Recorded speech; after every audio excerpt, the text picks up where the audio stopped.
टेकफोर की काओमिनस के हुक्म से मैं और मेरे सिपाही इसी वक्त किले से बाहर जाएंगे। दरवाजा खोल दो।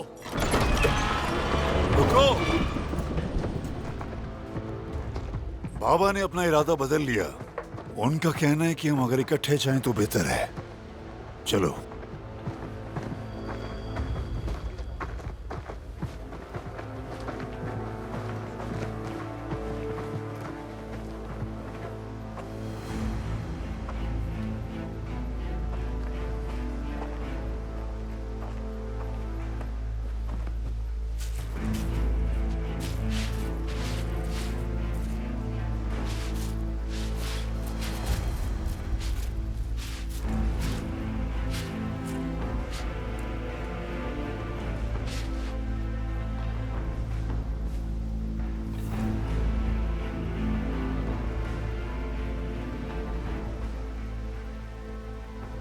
कैसे हो सकता है? सुरंग का रास्ता कहाँ गया?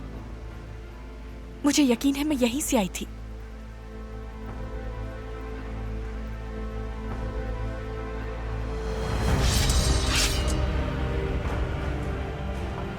हिलना मत।